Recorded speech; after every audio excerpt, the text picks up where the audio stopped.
மரியே வாழ்க, மரியே வாழ்க, மரியே வாழ்க. கிறிஸ்துவில் பிரியமான அன்பு அன்னையின் பக்தர்களே, வணக்க மாதத்தின் 8ஆம் நாள் இன்று மகா தூய்மையான அன்னையே எங்களுக்காக வேண்டிக் கொள்ளும் என்று நம்முடைய மன்றாட்டு மாலையிலே அன்னை மரியாளை நோக்கி நாம் ஜெபிக்கின்றோம்.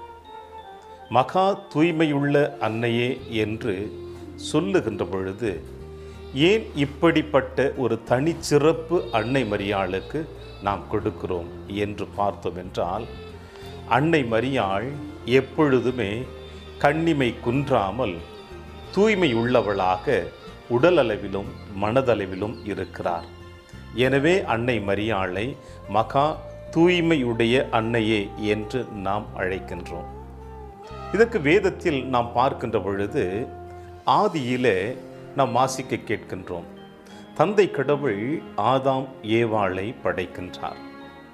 இப்படி படைத்த இந்த ஆணும் பெண்ணும் நம் ஆதி பெற்றோர்கள் தூய்மை உள்ளவர்களாக இவர்கள் இருவருமே கடவுளுடைய தூய கரத்தால் உருவாக்கப்பட்டவர்கள்.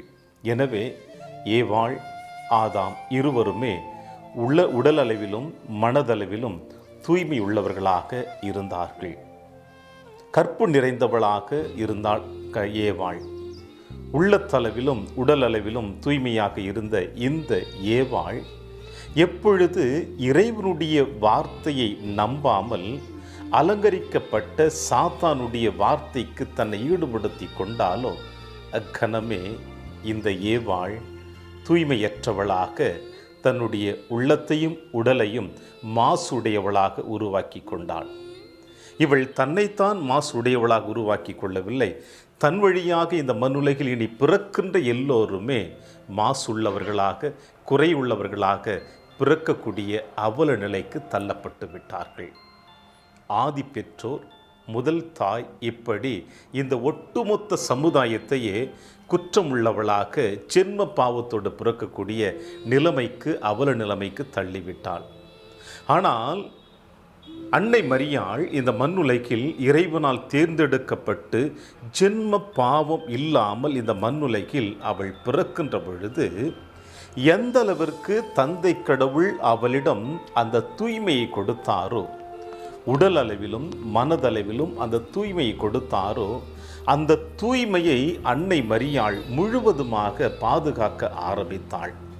குழந்தை பருவம் முதல் தான் விண்ணகம் உடலோடும் ஆன்மாவோடும் எடுத்து செல்லுகின்ற வரையில் அன்னை மரியாள் உள்ளத்தளவிலும் உடலளவிலும் ஒருபொழுதும் இறைவனுக்கு கலங்கம் இல்லாமல் தன்னுடைய வாழ்வையும் சிந்தனையும் செயல்பாடுகளையும் அழகாக பாதுகாத்தவள் தான் நம் அன்னை மரியாள். எனவே அன்று அந்த ஏவாள் வழியாக இந்த மண்ணுலகில் பிறந்த இதற்கு முன்னால் பிறந்த எல்லோருமே ஜென்ம பாவத்தோடு பிறந்தாலும் அந்த தாயினுடைய பிள்ளையாகி நாம் பாவத்தோடு பிறக்கின்ற பொழுது இந்த மன்னகத்தை விட்டு விண்ணகம் செல்வதற்கு நாம் அனைவருமே தூய்மை உள்ளவர்களாக அன்னை மரியாளுடைய இந்த தூய்மை வழியாக நாமும் தூயவர்களாக ஆக்கப்பட வேண்டும் என்பதுதான் இறைவனுடைய திருவுளம். எனவே தான் அன்று ஆண்டவர் இயேசு கிறிஸ்து கல்வாரி மலையிலே தொங்கி கொண்டிருக்கின்ற பொழுது, அம்மா இதோ உன் மகன் என்று யோவானை நம் சார்பாக கொடுத்து விட்டு சென்றிருக்கிறார். எனவே இப்படிப்பட்ட தாயினுடைய தூய்மையை பற்றி தான் மகா தூய்மையுள்ள கன்னியே எங்களுக்காக வேண்டிக் கொள்ளும் என்று சொல்லுகிறோம். இன்னொரு காரணம் வரலாற்று நிகழ்வுகளில் இவ்வாறு சொல்லுகிறது. ஒட்டுமொத்தமாக யூத சமுதாயமே பெண்மையின் தாய்மையை பேருடையவள் என்று போற்றுவார்கள். எந்த ஒரு பெண்ணும் தாய்மை அடைகின்ற பொழுது அந்த தாய்மையினை அவர்கள் மதிப்பார்கள், பாராட்டுவார்கள், கொண்டாடுவார்கள். ஆனால் அதே பெண்ணானவள் தாய்மை அற்றவளாக இருந்தாள் என்றால், அவள் தாய்மை பேற்றை அடையவில்லை என்றால் அவளுக்கு சமுதாயம் கொடுக்கின்ற பெயர் மலடி. திருமணம் முடித்து கன்னித்தன்மை இழந்து பிள்ளையை பெற்றெடுக்கின்ற பொழுது தாய்மை என்கின்ற நிலைமையை அடைகிறார்கள் பெண்ணானவர்கள். எனவே யூத சமுதாயத்தில் ஒரு பெண் தாய்மை அடைகின்ற பொழுது அந்த பெண்ணை கொண்டாடுவார்கள் மகிழ்ச்சியோடு. அதே பெண்ணானவள் தாய்மை அடையவில்லை என்றால் இங்கே அந்த பெண் மலடி என்று அவளை ஏளனமாக பேசுவார்கள். அன்னை மரியாள் தாயாகவும் இருக்கின்றாள், கன்னியாகவும் இருக்கின்றார். முக்காலத்தும் கன்னி, எக்காலத்தும் தாய்மை அடைந்திருக்கிறார். எனவே ஆண்டவர் தந்தை கடவுள் இந்த பெண்மணிக்கு, நம் அன்னை மரியாளுக்கு கொடுத்திருக்கின்ற தனிப்பட்ட மகத்துவத்தை சற்று நாம் பார்க்கின்றோம். எந்த அளவிற்கு ஏவாளுக்கும் அன்னை மரியாளுக்கும் வேறுபாடுகள் காணப்படுகிறதோ, அதே போல அன்னை மரியாள் தன் தூய்மையை, தன் உள்ளத்தையும் உடலையும் தூய்மையாக்கி என்றுமே இறைவனுக்கு உரியதாக அவர் வைத்திருக்கிறார் என்றால், அந்த மகா தூய்மையுடைய அன்னையினுடைய பிள்ளைகளாக இருக்கின்ற நாம் எப்படி நம்முடைய வாழ்க்கை பயணத்தை தொடர்ந்து கொண்டிருக்கிறோம்? சற்று சிந்தித்து பார்ப்போம். இறைவன் உங்களிடமும் என்னிடமும் எதிர்பார்ப்பது ஒன்றே ஒன்று மட்டும்தான். அது என்ன?